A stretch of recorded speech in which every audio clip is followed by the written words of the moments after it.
I'm Christine, 34 female. I live in a city that never sleeps, in a high-rise apartment with panoramic views that were supposed to symbolize how far I'd come. For the past 5 years, I've been a freelance marketing consultant, building a business from the ground up, client by client, success by success. My husband, Ethan, and I were the picture of a power couple, or so I thought. This is the story of how the man I shared my life with tried to destroy my career in a single morning, and how a string of numbers in a server log gave me the power to take back everything. Before this story unfolds, I'd love to connect with you. Please let me know in the comments where you're watching from and what time it is in your corner of the world. It's amazing to see how far these stories can travel. Life from the outside looked flawless. Our apartment was featured in a local design magazine once, all clean lines, minimalist furniture, and floor-to-ceiling windows that bathed everything in a hopeful, golden light. Ethan, an investment banker, was the epitome of success. He wore tailored suits, had a firm handshake, and spoke about market fluctuations with an easy confidence that charmed everyone he met. I was the creative counterpart, the one who built brands from whispers of ideas into tangible, profitable realities. Together, we were Christine and Ethan, the couple who had it all. My business was my baby. I'd left a stable but soul-crushing agency job to go freelance, a decision Ethan had publicly supported but privately questioned. "Are you sure you want the instability, Chris?" he'd asked, his brow furrowed with what I mistook for concern. "My income can support us both, you know. You don't have to work so hard." I'd smiled and assured him that it wasn't about the money, it was about building something that was mine. In the beginning, he seemed proud. He would introduce me at his corporate dinners as my brilliant wife, the marketing guru. He'd listen, or pretend to listen, as I excitedly recounted a successful campaign launch or a new client I'd landed. Over the last year, however, a subtle shift had occurred. My business had not just stabilized, it had exploded. I'd signed David Chen, the CEO of a rapidly growing tech startup, and the work I did for him became a case study in success, attracting even bigger clients. My income began to rival, and then occasionally surpass, his monthly bonuses. The pride in his eyes was replaced by something else, something I couldn't quite name at the time. It was a flicker of resentment, a tightening of his jaw when my phone buzzed with a client call during dinner. His supportive comments became laced with passive aggression. "Another late night, Christine? Don't burn yourself out," he'd say, while pointedly glancing at the clock. Or, "Must be nice to work from home in your pajamas while the rest of us are in the trenches." I'd brush it off as stress from his high-pressure job. Investment banking was a demanding world, and I figured his ego was just a little bruised that his wife wasn't just a hobbyist but a genuine competitor in the earnings department. I tried to be more accommodating. I stopped talking about my successes as much, downplaying big wins to keep the peace. The facade had to be maintained. Our friends saw us as the ideal couple. Sophia, my best friend since college, was the only one who ever picked up on the cracks. "Does Ethan ever seem, I don't know, a little jealous to you?" she asked me over coffee one day. Sophia was a corporate lawyer, sharp and perceptive, and she rarely minced words. I defended him, of course. "He's just competitive, Soph. It's his nature. He's proud of me, really." She de-sipped her latte, her expression unconvinced. "Pride and jealousy can look very similar from a distance, Christine. Just be careful." I dismissed her warning, convincing myself that she was being overly cynical. I was building a life with this man. We were a team. The week before everything imploded was particularly good for my business. I'd secured a retainer with a major international client, a deal that would guarantee a six-figure income for the next year alone. I was ecstatic and wanted to celebrate. I booked a table at our favorite restaurant, the one where he'd proposed. That night, I told him the news, my voice buzzing with excitement. Ethan's reaction was lukewarm. He stirred his drink, the ice clinking against the glass. "That's great, honey, really great." There was no smile, no shared joy. He looked down at his menu, his face unreadable. "Just make sure you can handle the workload, don't overpromise." The comment felt like a splash of cold water. My excitement deflated, replaced by a familiar, dull ache of disappointment. The rest of the dinner was quiet, the air thick with unspoken things. I told myself he was just tired, that he had a lot on his mind. The denial was a comfortable blanket I wasn't yet ready to throw off. Looking back, the signs were LL there like a trail of breadcrumbs I'd willingly ignored. There was the time he accidentally deleted a file from my laptop while trying to fix a software issue for me. It was a draft proposal for a new client, and I had to pull an all-nighter to rewrite it. He was so apologetic, so seemingly remorseful, that I never suspected a thing. Then there were the little comments he'd make to our friends, disguised as jokes. "I'm thinking of retiring and letting Christine be the breadwinner," he'd laugh, and everyone would laugh with him, but his eyes held a strange, cold light. He knew all my passwords. We shared everything, or so I believed. It was a mark of our trust, our transparency. I'd given him the password to my business email account ages ago, in case of an emergency, if a client needed something urgently and I was on a flight or unreachable. He was my emergency contact in every sense of the word.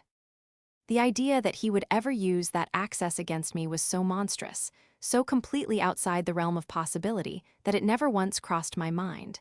He was my husband, the person who vowed to support and protect me, the person who held my hand at night and whispered that we were in this together forever. It was a beautiful, elaborate, and devastating lie. The foundation of our perfect life was built on sand, and the tide was about to come in. The silence in our apartment wasn't peace. It was the calm before a storm he had been brewing all along.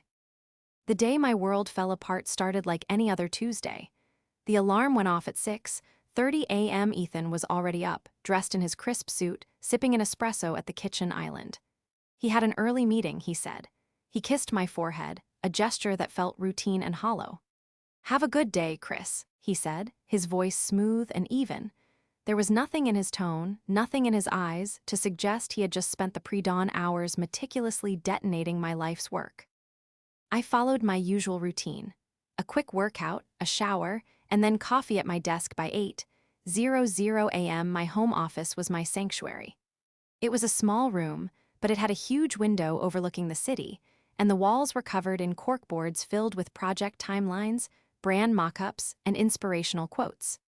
It was the one space in the apartment that felt truly mine, a physical representation of the business I had built with my own two hands. I opened my laptop, a smile on my face. I was scheduled to have a final call with David Chen's team to kick off the next phase of their expansion project, a project I was incredibly proud of. My inbox loaded and my smile vanished. It was flooded, not with the usual mix of newsletters and client updates, but with angry, confused, and hurt replies. My heart started to pound, a frantic, panicked rhythm against my ribs. The subject lines were a nightmare chorus. "Ray, termination of services. What is this? Unprofessional. Call me immediately." I clicked on the first one from a long-term client, the owner of a chain of local cafes. The email was short and furious. "Christine, after 3 years of great work, to receive such a cold, dismissive email is frankly insulting. If you no longer wanted our business, a simple phone call would have sufficed. Consider our contract terminated, and I will be sure to share my experience with my network." My blood ran cold. I scrolled down to see the message he was replying to. There, in my sent folder, was an email I had never written. It was sent from my account at 4:17 a.m. The language was brutal and corporate, completely devoid of my personal touch. It read, "Dear client name, please be advised that as of today, I will no longer be providing marketing consultancy services to your company. This decision is effective immediately. All ongoing projects will be ceased. A final invoice for outstanding work will be sent shortly. I wish you the best in your future endeavors. Regards, Christine." It was a form letter, a cold, callous execution. I frantically checked my sent folder. The same email, customized with the name of each client, had been sent to every single person on my active client list. 12 of them. My entire income stream. My entire professional reputation, built over 5 years of late nights, relentless effort, and careful relationship building, had been torched in the space of a few minutes while I slept. Panic set in, sharp and suffocating. I felt like I was drowning. My hands trembled as I tried to type. My first thought was that I'd been hacked. Some random, malicious actor had gotten into my account to cause chaos. I immediately started drafting a follow-up email, my mind racing to do damage control. "Please disregard the previous email," I typed. "My account has been compromised." But then the replies kept coming. The one from David Chen's assistant was the most devastating. "Christine, we are shocked and deeply disappointed by your abrupt and unprofessional email morning. David is in a board meeting, but he asked me to inform you that we will, of course, respect your decision. Our legal team will be in touch regarding the terms of contract dissolution. We had considered you a partner in our growth. This is a profound betrayal of our trust." A partner, that's what I was. I didn't just provide a service. I integrated myself into their teams. I cared about their success as if it were my own. And now, they all thought I had dismissed them with a heartless, generic email.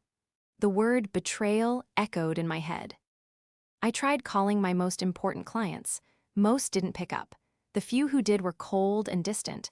I tried to explain, my voice cracking with desperation. "I was hacked. I didn't send that, please. You have to believe me." But the damage was done. From their perspective, it looked like a flimsy, desperate excuse. The email had come from my official account. It was seamless. To them, I was either a liar or I was incredibly careless with my own cybersecurity. Neither option was good for business. I felt a wave of nausea. I leaned back in my chair, my head spinning. Years of work, gone in an instant. Who would do this? Why? A competitor? A disgruntled former colleague? It felt too personal, too targeted. They hadn't just attacked my business, they had attacked my relationships. The wording of the email was designed to inflict maximum damage, to burn bridges so thoroughly that they could never be rebuilt. I needed help. I called Sophia, my voice a choked whisper. "Soph, something terrible has happened." I explained the situation, the words tumbling out in a panicked rush. Sophia's voice was calm and steady, the anchor I desperately needed. "Okay, Christine, breathe. First things first, change your password. Right now. Then, I want you to check the login history and server logs for your email account. Don't touch anything else. Just look.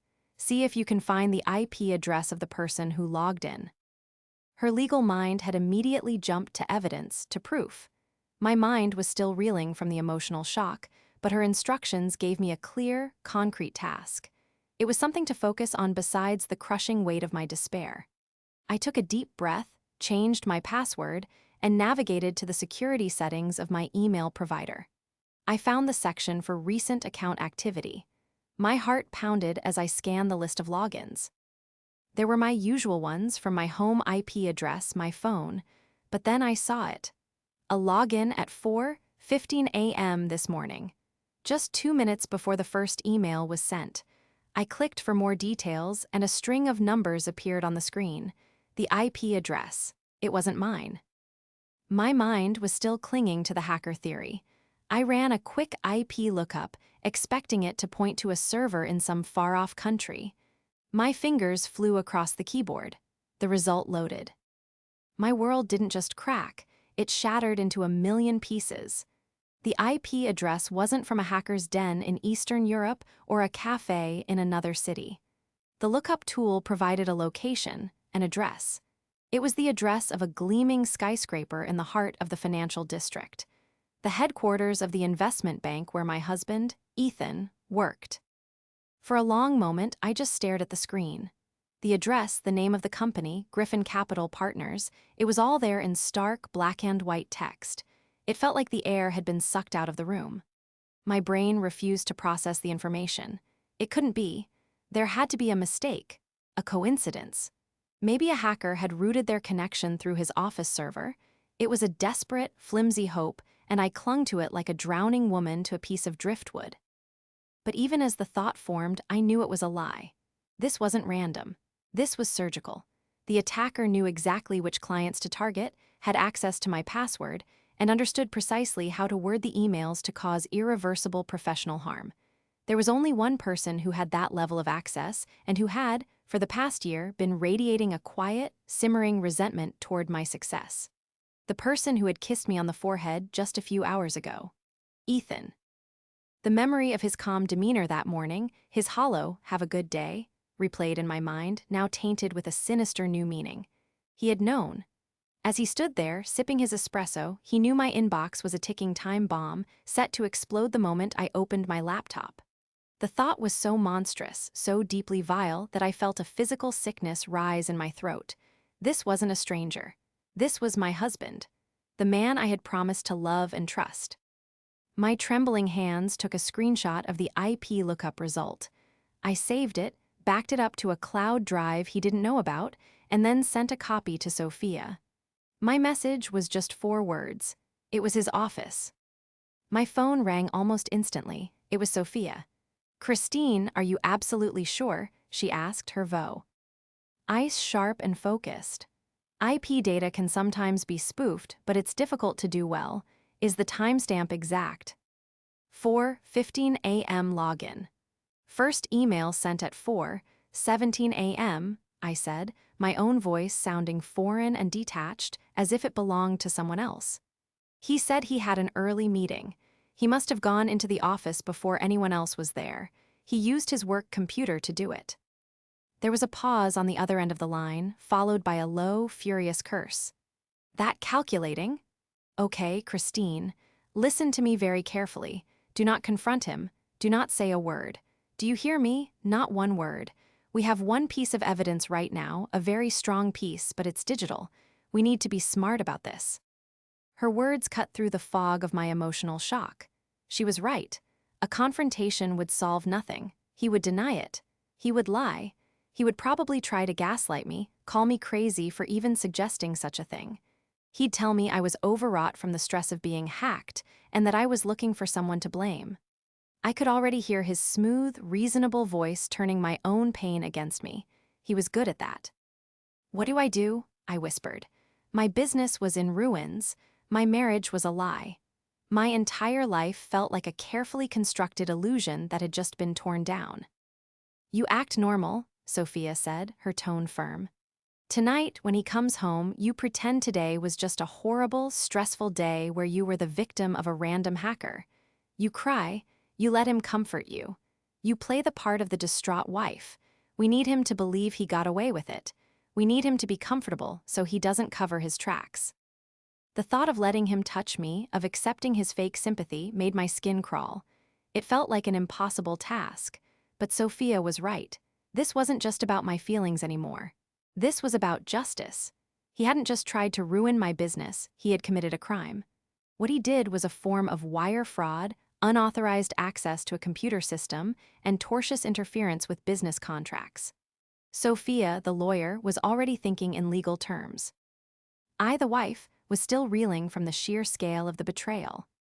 "I don't know if I can do it, Soph," I said, my voice breaking. "You can," she insisted. "You are stronger than you think. You built a successful business from nothing. You can do this. Think of it as the most important performance of your life. For now, we gather more information. We need to build a case against him that is so airtight he won't be able to squirm his way out of it." We spent the next hour on the phone, with Sophia guiding me. She told me to contact my web host and email provider, not as a victim of a random hack, but as someone needing technical details for a formal report. I requested full server and access logs for the past month. I needed to see if there were other, smaller intrusions. Had he been spying on my emails, deleting things, laying the groundwork for this attack? The rest of the day passed in a blur of forced functionality. I sent out a carefully worded second email to my clients, apologizing profusely for the security breach and explaining that I was working to resolve it. I knew it was a long shot, but I had to try. Most of them didn't reply. My professional world remained silent and desolate. When I heard Ethan's key in the door that evening, my entire body tensed. I was sitting on the sofa, a half-empty mug of cold tea in my hands, and had been staring at a blank wall for hours. I took a deep breath and summoned every ounce of acting ability I possessed. He walked in, loosening his tie. "Rough day?" he asked, his voice laced with a sickeningly false note of concern. That was my cue. I looked up at him, my eyes welling with manufactured tears, though they were fueled by a very real, very deep well of pain. "It was a nightmare, Ethan," I choked out. "Someone hacked my email. They fired all my clients." He rushed to my side, wrapping his arms around me. The physical contact was repulsive. I had to fight every instinct to recoil. He held me as I sobbed, stroking my hair and murmuring comforting words. "Oh my God, Chris, that's horrible. Who would do something like that?" "I don't know," I cried into his shoulder, the words tasting like poison. "Everything, it's all gone." SHH, it's okay," he said, his voice a soothing balm of lies. "It's just a business. We'll figure it out. I'm here for you, you still have me." And in that moment, holding on to him, I felt a new emotion push through the grief and the shock. Rage. A cold, clear, diamond-hard rage. He was comforting me for a wound he himself had inflicted. He thought he had won. He thought he had broken me, that he had reduced me back to being dependent on him, the supportive husband who would now pick up the pieces. He had no idea that I was holding the one piece of evidence that would bring his entire world crashing due.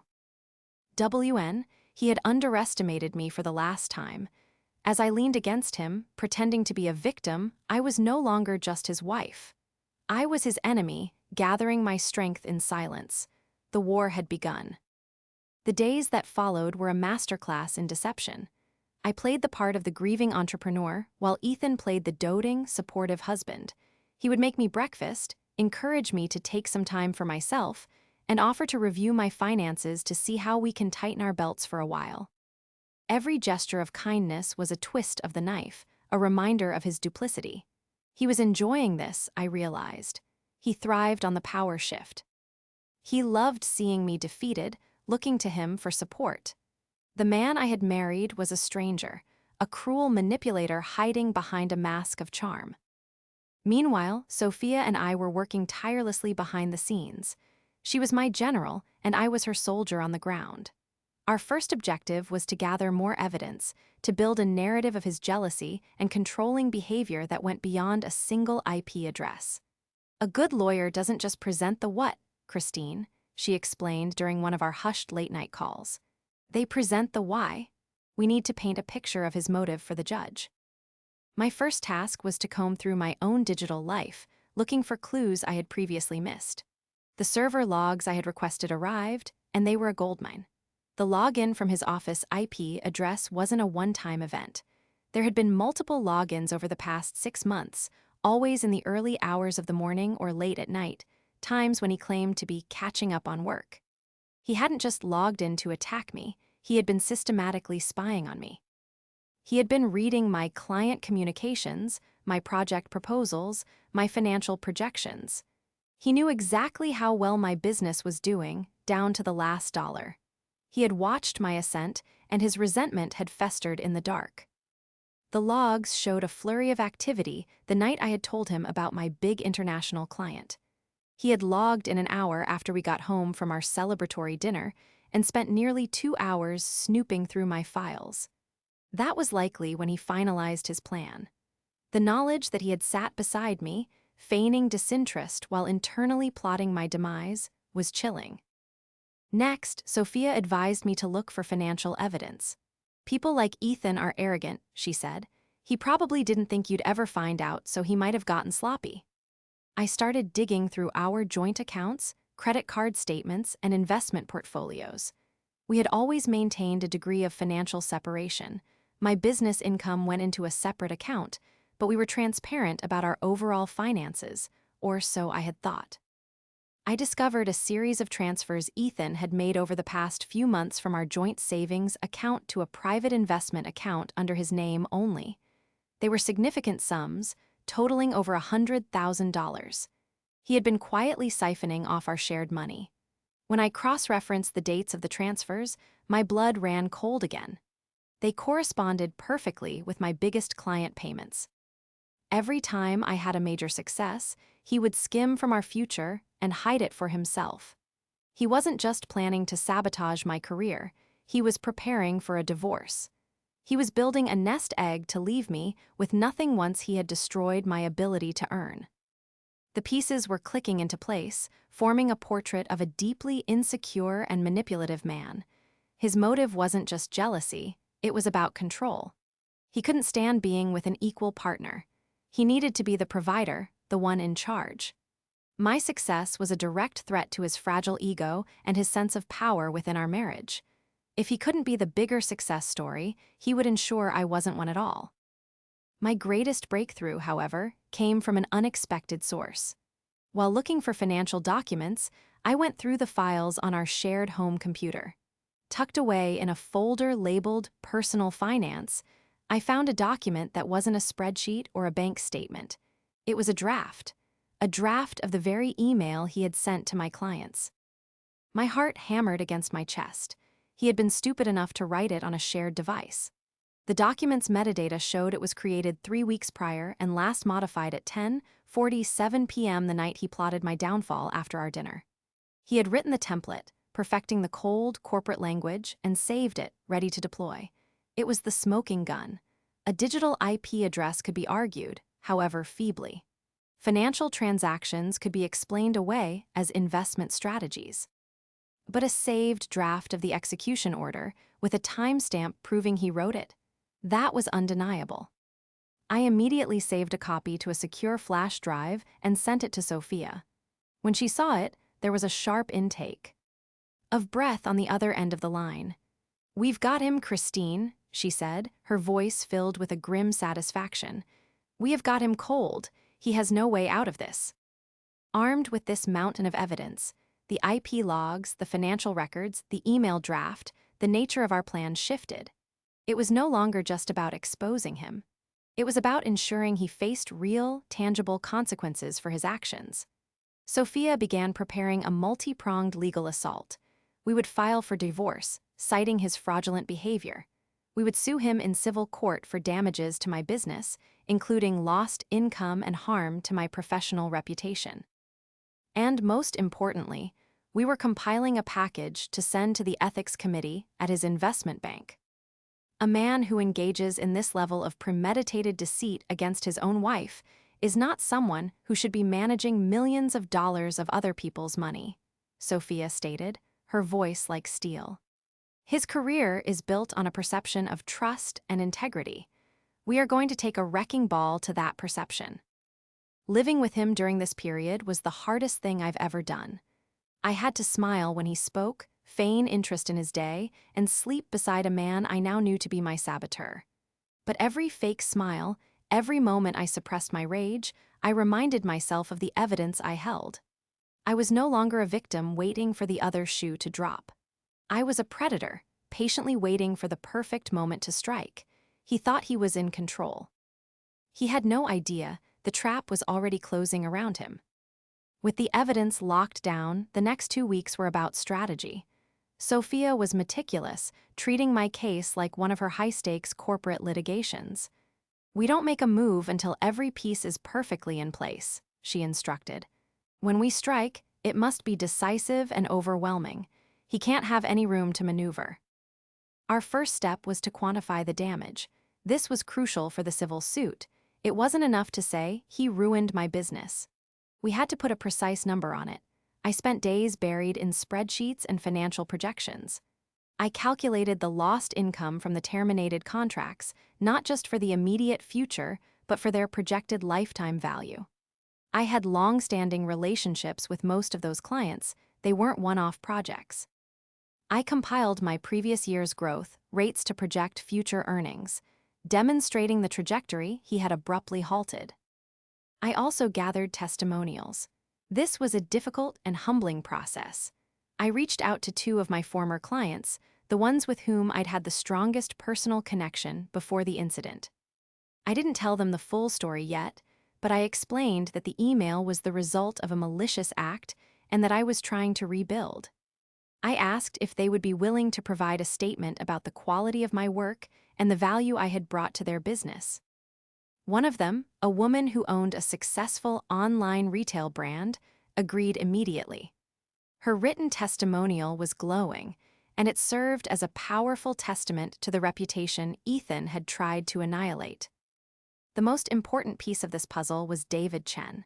He was my biggest client, and his loss represented the most significant financial and reputational blow.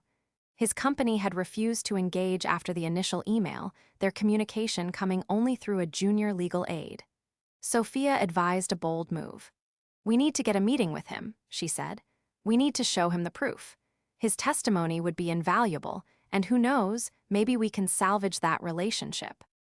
Sophia drafted a formal letter to David Chen's legal counsel. It was concise and professional.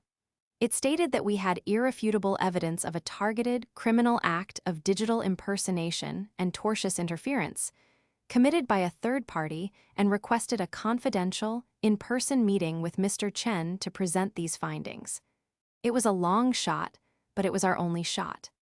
While waiting for a response, we prepared the other fronts of our attack. Sophia drafted the divorce petition. It was a work of art, detailing Ethan's calculated financial fraud and extreme emotional cruelty. She also prepared the civil complaint, a thick document that laid out every piece of evidence we had: the IP logs, the damning email draft with its metadata, the secret bank transfers, and my detailed financial loss analysis. Everything was cross-referenced and annotated. It was an ironclad narrative of his deceit. The final piece was the package for his employer, Griffin Capital Partners. This was the nuclear option. Investment banking is an industry built on reputation. Even a hint of unethical behavior can be career-ending. Our package included a cover letter explaining the situation, followed by copies of the key evidence proving Ethan had used company resources to commit a crime. We highlighted the fact that he had engaged in fraud, deceit, and malicious destruction, qualities that are diametrically opposed to the fiduciary duty he owed his clients. We weren't just showing them he was a bad husband. We were showing them he was a profound liability to their firm. During this time, my life at home was a surreal performance. Ethan was becoming more and more confident. He saw that I wasn't getting new clients, that I was spending my days listlessly, as he put it. One evening, he sat me down with a look of faux gravity. "Christine, I've been thinking," he began, "maybe this is a blessing in disguise. The freelance world is so stressful. Why don't you take a real break? A few months, a year even? We're fine on my salary. You don't have to worry about money." It took every ounce of my self-control not to scream. He wasn't just offering a break, he was offering a cage. He wanted to complete the job, to transition me from a successful business owner to a financially dependent housewife. I just nodded meekly. "Maybe you're right," I said, my voice soft. "I'm just so tired." His smile was triumphant. He thought he had finally won. The turning point came a week later. We got a response from David Chen's legal team. He had agreed to the meeting. Sophia and I would be meeting with him and his lawyer in their boardroom the following Tuesday. The day before the meeting, Sophia and I did a final review of our strategy. "Tomorrow, you let me do most of the talking at first," she said. "We present the facts calmly and professionally. This isn't an emotional appeal, it's a presentation of evidence. Let the documents speak for themselves." That night, as I lay in bed next to Ethan, my heart was pounding not with fear, but with anticipation. He was snoring softly, completely oblivious. He was sleeping the sound sleep of a man who believed he had committed the perfect crime. He had no idea that in less than 24 hours, the world he had so carefully constructed would begin to crumble. The plan was set. The case was forged. All that was left was the execution. The storm was no longer coming, it was here. The boardroom at David Chen's tech company was intimidating. It was on the top floor, with a panoramic view of the city that rivaled the one from my own apartment. The memory felt like a lifetime ago.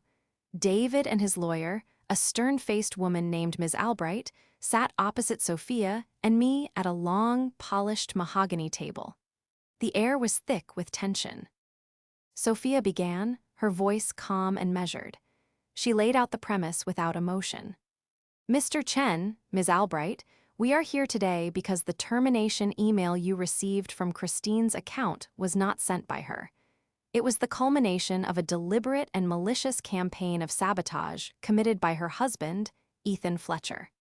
Ms. Albright's expression remained skeptical, but David Chen leaned forward slightly, his eyes fixed on Sophia. Sophia placed a folder on the table. "I'm now going to walk you through the evidence."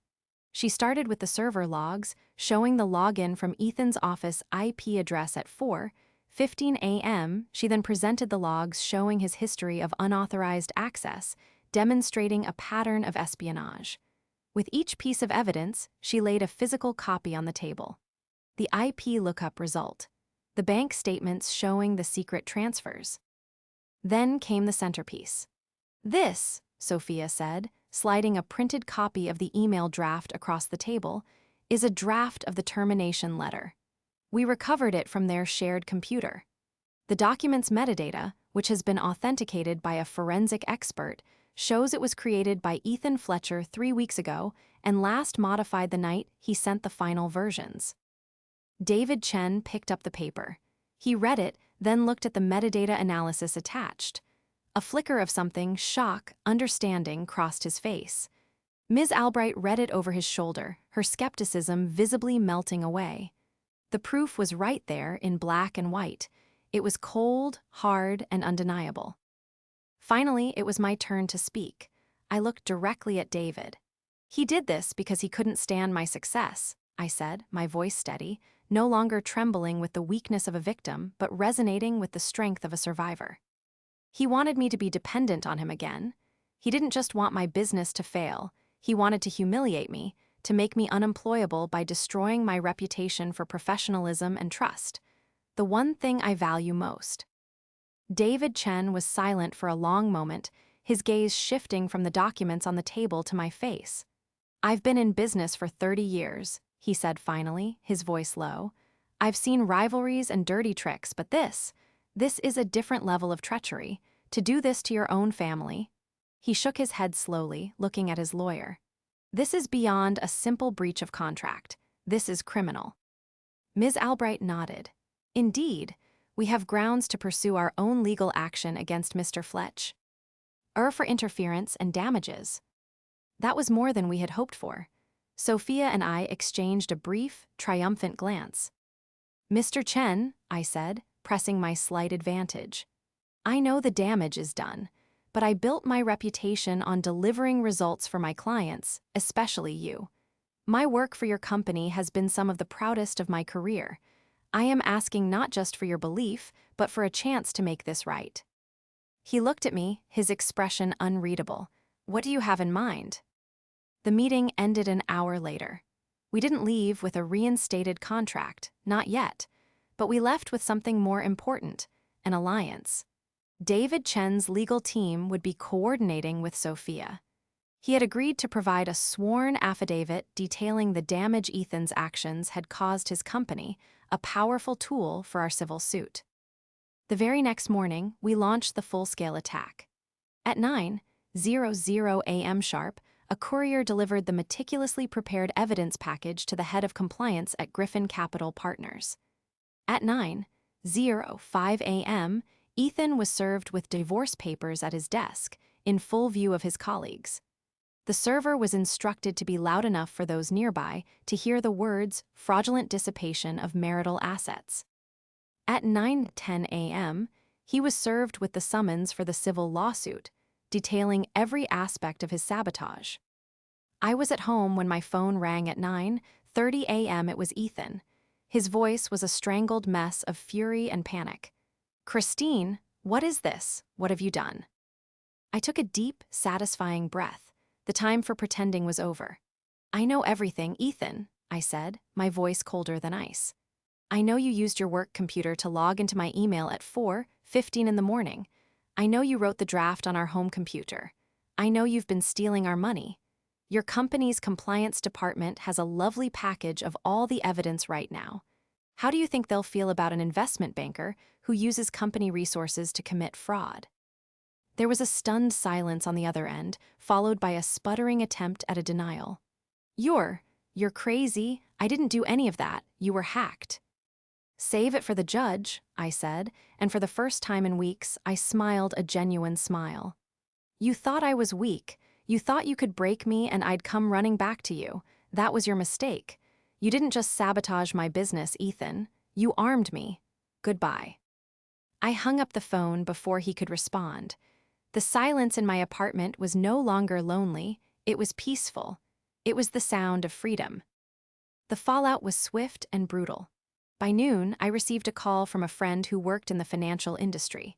The news was already spreading. Ethan had been suspended, pending an internal investigation. His perfectly curated professional life was unraveling in a matter of hours. He had built his world on a foundation of lies, and I had just pulled the cornerstone. The unveiling was complete. Now, all that was left was to watch it all fall down. The aftermath of the unveiling was not a single, explosive event, but a series of controlled demolitions that systematically dismantled the life Ethan had built. His arrogance was his undoing. Faced with irrefutable evidence, he had no defense, only bluster and threats, which quickly crumbled under legal pressure. His career at Griffin Capital Partners ended not with a suspension, but with a quiet, unceremonious firing. The internal investigation, armed with our evidence package, was swift. An investment bank cannot afford to employ someone whose integrity is so demonstrably compromised. He was a liability they cut loose without a second thought. His photo vanished from the company website overnight. A man whose entire identity was wrapped up in his prestigious job was suddenly stripped of it. The divorce proceedings were brutally efficient. With Sophia's expert guidance and the mountain of evidence we had, Ethan's lawyer quickly advised him to settle. He had no leverage. He had engaged in financial fraud against the marital estate, a fact that gave me enormous power in the negotiations. He fought, of course, trying to cling to every dollar, but the threat of a public court battle where all of his sordid actions would be laid bare was too great. In the end, I walked away with 75% of our marital assets, including the full value of the money he had tried to hide. I also got the apartment. The place where he had plotted my downfall would now be the headquarters of my resurrection. The civil suit also settled out of court. The sworn affidavit from David Chen and the threat of his company joining the lawsuit as a co-plaintiff was a powerful motivator. Ethan, now unemployed and facing mounting legal bills, was forced to pay a substantial settlement for the damages to my business. It wasn't enough to instantly replace all the lost income, but it was a significant sum that provided me with a crucial financial cushion, and importantly, a sense of justice. It was an official, monetary acknowledgement of the wrong he had done. But true recovery wasn't about the money. It was about rebuilding what I had lost, my business and my sense of self. The first step was reclaiming my name. Armed with the settlement and the legal proof of what Ethan had done, I began reaching out to my former clients. I didn't ask for their business back. I simply sent them a brief, professional letter with a summary of the legal findings, apologizing for the turmoil and expressing my gratitude for our past partnership. To my surprise, several of them responded. Some just offered words of support, but a few, including the owner of the online retail brand, asked for a meeting. They had been disgusted by what happened and impressed by how I had fought back. Within 2 months, I had signed 3 of my old clients back on new retainers. The biggest turning point was a call from David Chen. A month after the settlement, he asked me to come to his office. "Christine," he said, getting straight to the point, "what you did took courage. You faced an unimaginable betrayal and you didn't just survive, you fought back with strategy and intelligence. That's the kind of person I want as a partner." He slid a contract across the table. It was a new, expanded proposal for his company's marketing strategy, with a budget that was double what it was before. "Welcome back," he said with a smile. Walking out of that building, contract in hand, was a feeling I will never forget. It was more than a professional victory, it was a personal vindication. I rebranded my business. I changed the name, designed a new logo, and built a new website. It was a symbolic act of shedding the past and building something new and stronger on a different foundation, one of resilience, not facades. I even started taking on clients who were women entrepreneurs, offering them consulting services and sharing my story as a cautionary tale and a source of inspiration. My trauma became a part of my brand, a testament to my ability to navigate a crisis. Ethan faded from my life. I heard through mutual acquaintances that he was struggling to find work in the financial sector. His reputation was ruined.